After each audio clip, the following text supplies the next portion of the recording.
rules. It raises this whole question. Things got very real today, way more than I expected. I'm still shaking.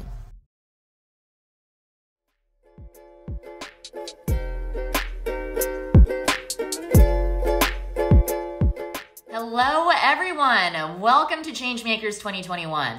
It is so exciting to be here with you and thank you so much for joining us today. I hope you're ready for an incredible day and program ahead. Please let us know in the chat where in the world you're joining from. And while you're all doing that, I'd like to introduce myself. My name is Yoon Kim. I'm an award-winning television journalist, writer, and producer, and I'll be your host throughout today's program. As we start, here's a quick overview of the day. Right now, we're all together in the opening ceremony.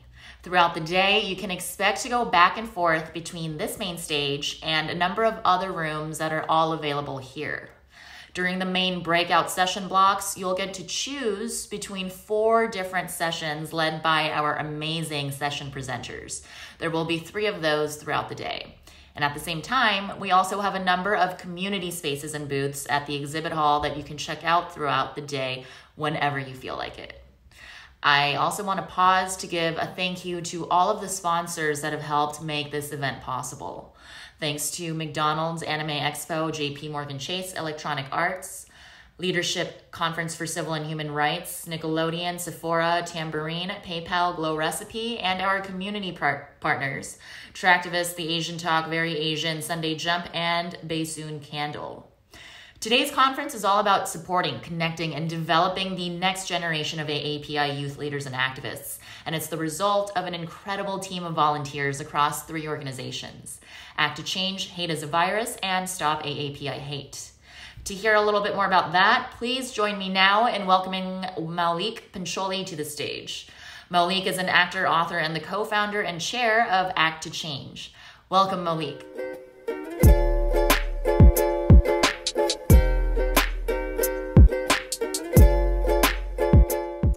Hi everyone, and welcome to Changemakers Summit 2021.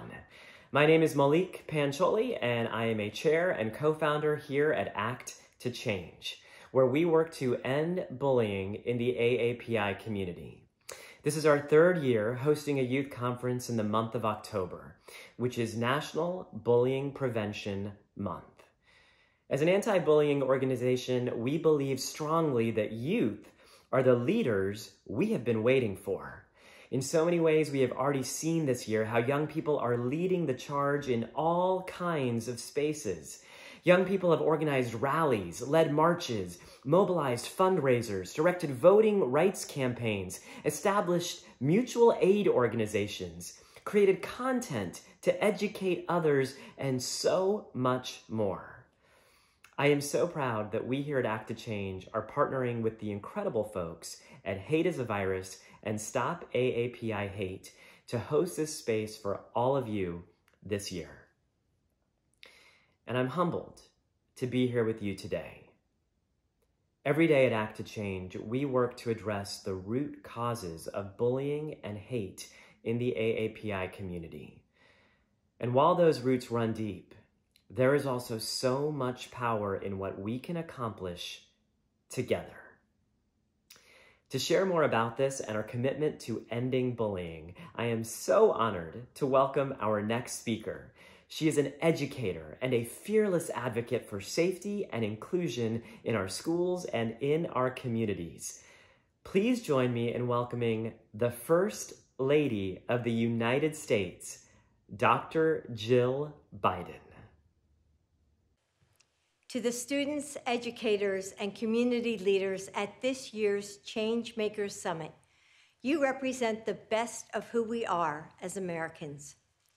Through your courage and vision, you are preparing our nation's next generation of Asian American, Native Hawaiian, and Pacific Islander leaders. It matters, especially as we emerge from a pandemic that has been so difficult on our country and the AA and NHPI community in particular. In addition to the loss of life, we've experienced a rise in hate and xenophobia. Too many of you have experienced the taunts, the looks, the physical and emotional distress that comes every day online, in our schools, and just walking the streets of America. Our president often says, we must not be silent. We have to speak out. We have to act. We will act. We are committed to fighting hate crimes and bullying in all its forms. We stand united against racism. We stand united for justice and equality. And we stand united in the belief that every child deserves to grow up proud of who they are. And that's why today's summit is so important as you educate, empower, and celebrate all the young people who will be true change makers for generations to come. Thank you. And I can't wait to see all the great things you will do.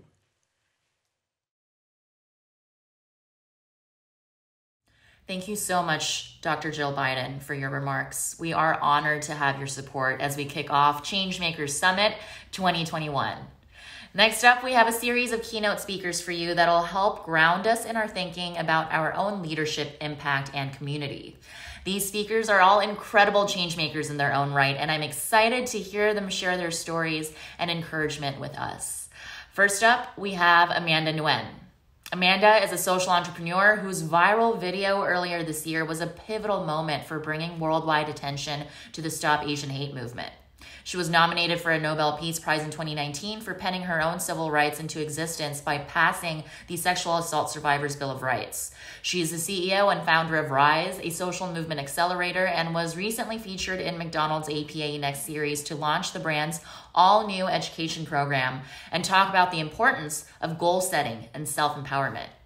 Please join me in welcoming Amanda Nguyen.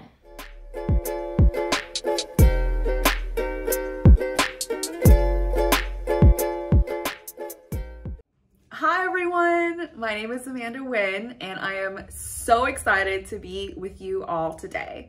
I'm a civil rights activist, the daughter of refugees, and the founder of RISE, a social change incubator that fights for the rights of sexual violence survivors.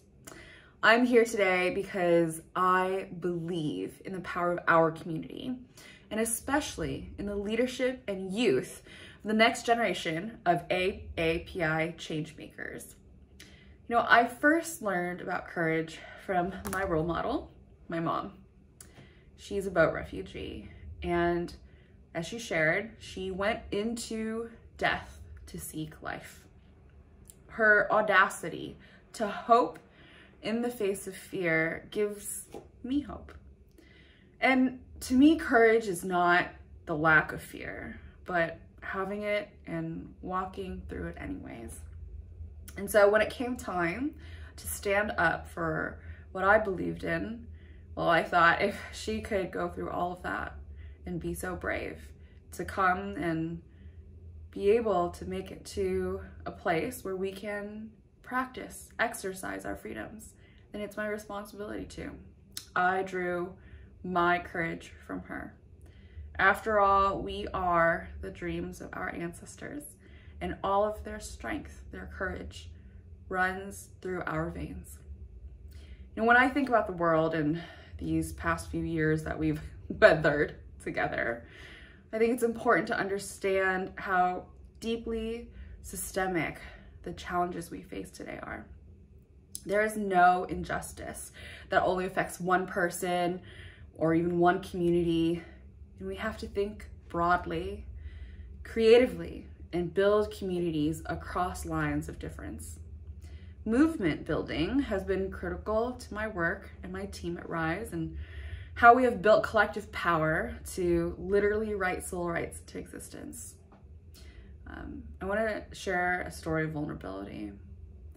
When I was fighting for my own civil rights, the Sexual Assault Survivor Bill of Rights in Massachusetts, I was in DC at the time. I was about to board a plane, and I was at the airport. I was about to board the plane onto a flight to Boston because I was fighting for my rights. It was the night before the legislative session would close, which essentially means that the bill had to pass in the next 24 hours or it would die. It would have to start the process all over again. And I got a call from a policy advisor who said, I'm so sorry, but the bill that you're working on, they're not going to bring it up for a vote. It's going to die. And I went and I just felt so lost. Well, what was the point of even showing up? What was the point in grassroots organizing anymore? I already got this news. It's over. And when I talked to survivors and their family members at that airport, they said, Amanda, get on that plane and show up. Stand outside of the floor, and as each representative walks out of the House floor, let them have to pass your face. Let them have to confront the fact that they did not vote on survivor rights. I was the last person on that plane, and when I showed up the next day, even our lead sponsors said, oh, we're so sorry. But for 14 hours, we spent knocking on every single representative's door. We asked people to call in, and I witnessed those phones ring off the hook. We asked people from different communities to call in, and people showed up. And at the end of those 14 hours, the speaker relented and brought it up for a vote, and it passed unanimously. The moral of the story here is that it's not over until it's over, but also that our voices really do matter. And when we fight for it, just know that our mere existence, the fact that we are demanding something, envisioning that there is a more perfect union, that in itself is power. The first time that I actually spoke about my story and shared it, it was 6 hours of me telling politicians who just did not care. And it was the first time I talked about, my sexual assault. And here I am, this AAPI woman walking these hallowed hallways. And, I remember some politicians said, oh, I sympathize with what happened to you, but this isn't going to help me win my re-election. And I thought, wow, that is so honest, but also really brutal. Like, maybe don't be that honest. And I went home and I cried. It was really tough. I just remember thinking, oh my God, I just need someone to tell me that I love you. And as a pathological optimist, I woke up the next day and I went back to the US Senate. And this time I was in an Uber ride. I met a man, the driver. It was kind of intimidating. Didn't really talk to me. But at the end of the ride, he saw that I was going to the Senate. He asked me why. And I told him. And this once intimidating man just started crying, just tears flowing from his eyes. And he turned to me and he said, my daughter was also raped. And when he stopped the car, he said, can I shake your hand? Thank you so much for fighting for her.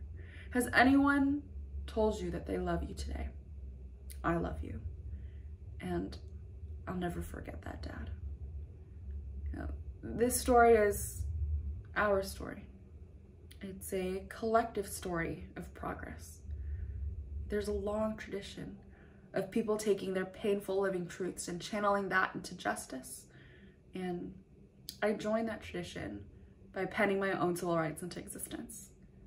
We can all join that tradition by just deciding that our voices really do matter, that our stories matter, and that what we do absolutely defines what happens to us, to our community, and for our future. We have agency.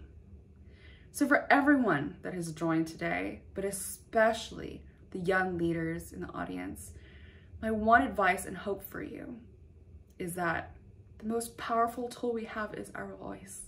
So use it, sing it, write it. Peace is not the absence of visible conflict. In order for there to be true peace, we must all feel it inside of us. You know when there is turmoil inside of us. You know when there is something that must be resolved, something that we must stand up for and speak up about. I want to leave you with this, that no one is powerless when we come together, and no one is invisible when we demand to be seen. You are all uniquely qualified and powerful in so many ways, and I am so excited to hear your stories, to see your impact, and to celebrate you in everything that you are. Thank you so much for having me at Changemakers Summit 2021. Amazing! Thank you so much, Amanda, for your inspiring words of wisdom. I know there are so many young people here and everywhere who look up to you, and we're so grateful to you for sharing your time with us. Moving along, I'm so excited to introduce our second speaker. Versha Sharma is the editor-in-chief at Teen Vogue. Previously, she was managing editor and senior correspondent at Now This News, and she is on the board of directors at the Online News Association. Versha was also featured in the McDonald's APA Next series to talk about how important it is for students to pursue their passions and develop their voices outside of the classroom. She is a tireless advocate for young people and young leaders. Please join me in welcoming Versha.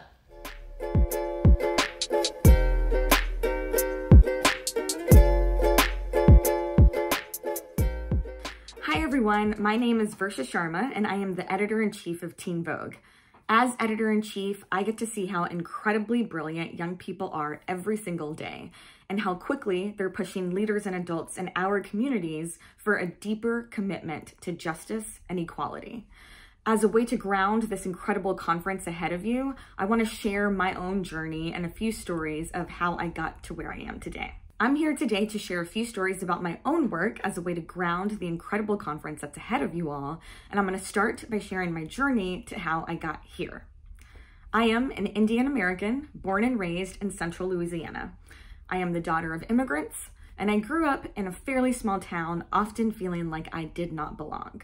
I was able to figure out who I am with the help of family, friends, music, pop culture, movies, books, school academics, and extracurricular activities. It was trying different extracurricular activities that really helped me build confidence and find who I am. I tried piano and guitar lessons, I played tennis, I wrote, I swam. I started a magazine with my friends in middle school because we thought it would be a fun thing to do. I didn't stick with all of these activities throughout all of school or high school or even college, but they did help me narrow down my interests and understand both what I'm good at and what I really enjoy doing. Tennis, speech and debate, and writing and editing are the ones that did stick. I ended up joining my college newspaper staff my freshman year, and I actually became editor-in-chief of the college newspaper for my junior and senior years. Working at a college newspaper was really a part-time job for me outside of classes, and it helped me learn many lessons, including organization, scheduling, publishing, production, meeting deadlines, and of course, managing a team of people, which was probably the most important part outside of the actual editorial mission and values of the newspaper. Of course, working at the newspaper also taught me the most important principles of journalism and the value of a free press. I learned a lot about organization, managing a team of people, meeting deadlines, and of course, the most important principles of journalism, namely accuracy and transparency. It was a real part-time job outside of my classes, and it really prepared me for professional experiences after college. My Indian American identity was and is also very important to me. Like a lot of AAPI parents and immigrants, my parents really raised me to understand the value of discipline and a strong work ethic. And like a lot of immigrant children, I sometimes disagreed with them about what my priority should be, especially outside of the classroom. I'm very grateful to them for the values and lessons that they raised me with. We didn't always see eye to eye, but I learned that it's possible to be honest with them about how you're feeling and also disagree respectfully. If you're lucky enough to have adults in your life who are looking out for you, please use them for support and know that you can also be honest with them. To everyone who's watching today, I also want us to take a moment to pause and reflect on how important it is that we're able to come together for this. We've been through a lot as a community. We've been scapegoated and blamed for the pandemic, attacked in our communities, bullied in our schools, made to feel unsafe. We've had to speak truth to power in an age of alternative facts, definitely not a thing. And we've done it all amidst a global pandemic. But if there's one thing that I've learned throughout this, it's that we're able to get through it together. It is the importance of real community and solidarity. We are able to get through these difficult times by coming together, supporting each other, sharing what stresses us out or scares us, being honest with each other about how we feel. The first step to solving any of these problems is honesty. So I really hope you take that to heart. And I also know that young people today are better than any generation before them at being open, honest, vulnerable, and authentic. I grew up as part of the 9/11 generation, and as a brown person in the Deep South, I was targeted. On the day that the terrorist attack happened, a schoolmate yelled at me to go back to Afghanistan. My first reaction was, that's not even accurate. First, I was born here, and second of all, my family's not from Afghanistan, they're from India.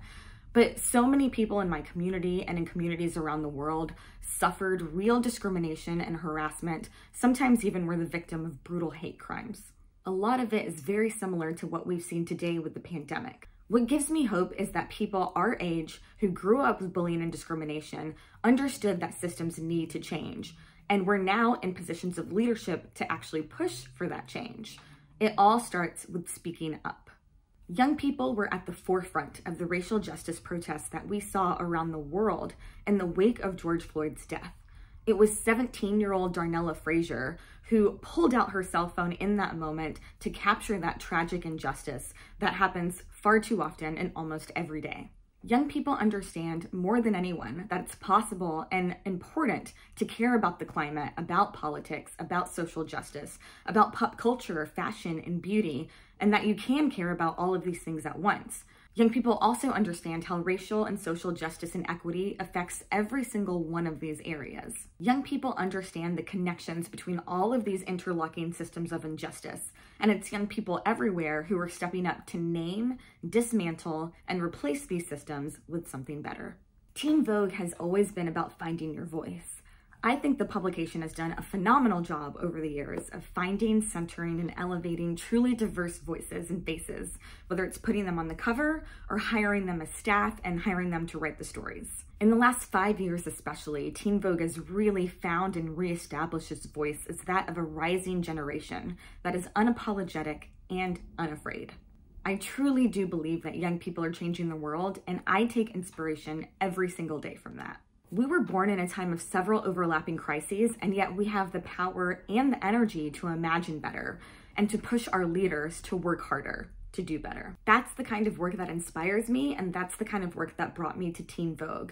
I think Teen Vogue has succeeded and survived where many other teen magazines have not because of its focus on the issues that matter. So what does this all mean for us and you right now? There's going to be so much to learn and experience throughout this conference, but my hope is that each and every one of you move forward with one thought in mind. It comes from former World Bank President Jim Yong Kim, who once said that he believes optimism is a moral choice. It is a choice you make, and often a difficult one, to choose to be optimistic in the face of adversity. It's also easier when we all make that choice together. Please know that as young leaders, you will walk away from today's conference as part of a community that is always here for you. I am here for you. We're all making a difference. The work that we do matters, and we are building a world that has never existed before. If that's not exciting, I don't know what is. Thank you so much for having me at Changemakers Summit 2021. That was fabulous. Thank you so much for your kind and wise words, Versha. We're so inspired to have leaders like you making an impact every day in your work to uplift our youth. Moving on to our final keynote speaker, I'm excited to welcome Rachelleyco to the stage. Rachel is an award-winning filmmaker, writer, actress, and activist. She won a Student Emmy at the 2013 College Television Awards as writer, director, producer in the pilot web series, The Sub Club. As an actress, she can be seen in a number of commercials, web series, short films, and indie features. Rachel is also an activist for a number of social justice causes, most notably LGBTQIA+ equality and mental health. Please join me in welcoming Rachel.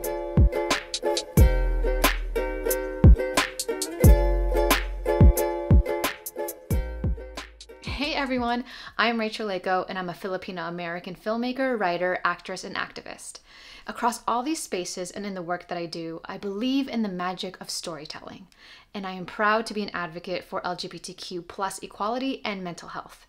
And I also want to wish everyone a happy Filipino-American History Month. The workshops, panels, and community spaces throughout this conference are designed to inspire, empower, celebrate, and activate the beauty and power across our diverse communities. I want to welcome and encourage all of you to use today as an opportunity to reflect on your story and your journey. Where have you been and where do you want to go?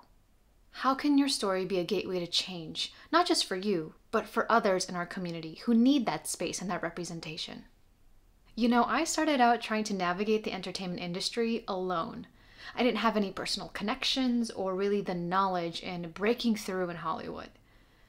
But the brave resilience of the Filipino women in my life, like my mom and my Lola, instilled strength within me that continues to empower my journey today, both personally and professionally. There's a saying in Tagalog, "Kaya ko to." I can do this. If I can, you can too. The stories we see and hear today are the foundation for the future we're building every day. As a creative that works specifically to uplift marginalized and underrepresented voices, I know firsthand how difficult it can be to break through. But when we do break through, it has a ripple effect on so many other people beyond us and our own success. That builds power in the moment and for the movement. Through the films and shows that I create, I make it my mission to be as inclusive as possible in front and behind the camera.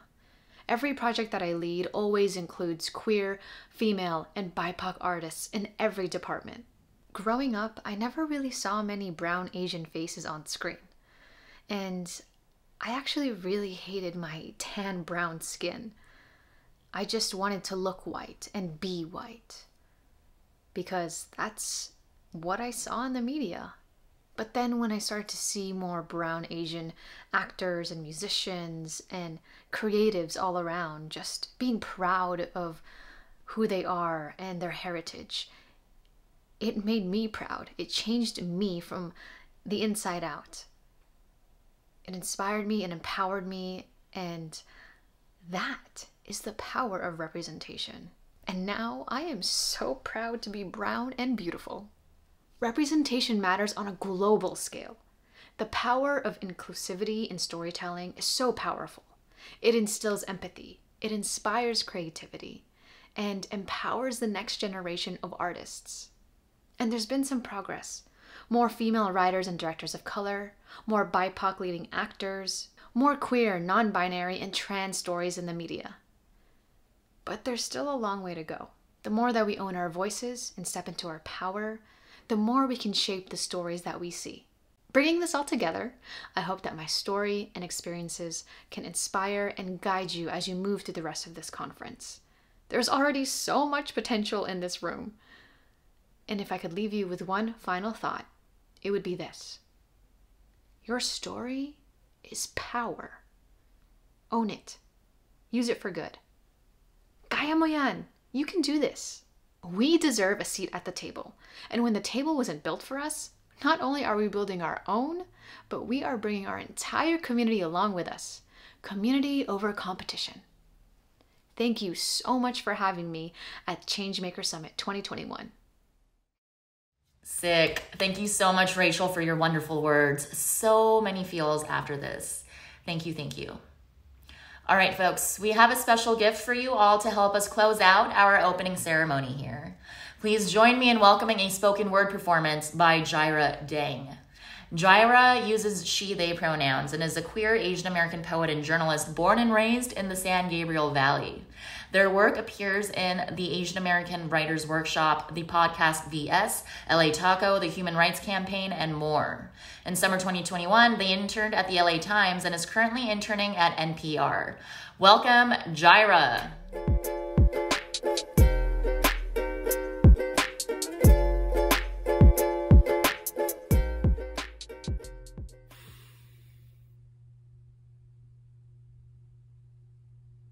This body is not a virus. after Fatima Ashgar. I'm dreaming of new futures where I claim the women who work the massage parlors, the fathers and mothers who leave behind continents, then pass down languages to their children. I'm blessing us gays, theys, and bays who kiss in open streets or shuddered behind closed doors. I'm thanking my fight over the check aunties and uncles who drop off secondhand clothes and homegrown fruit. I call my people borderless when friends fly away and green cards fail to grow on trees. I'm here for the tragedy when another life is taken and when no metaphors can cup the loss. I pray for words to hold us all.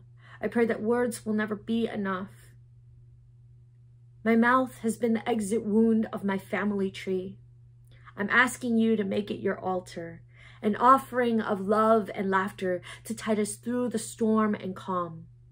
The revolution in our hearts demands our pause. Stop dredging up those kingdoms and let your joy do the work.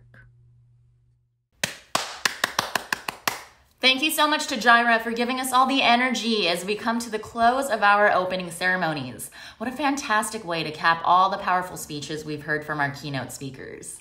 And now, folks, we're about to transition into block one of our conference. At this time, everyone can leave this main stage and use the feed loop platform to find the breakout session or community room you want to be in. All of these are listed under the menu sessions. We also encourage you to check out the expo under the section called Exhibit Hall.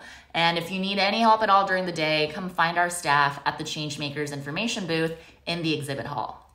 If you have any questions, feel free to put them in the chat, and one of our Changemakers Summit 2021 staff will be available to help you get to where you need to be. Have a great first session, and we'll see you back here soon.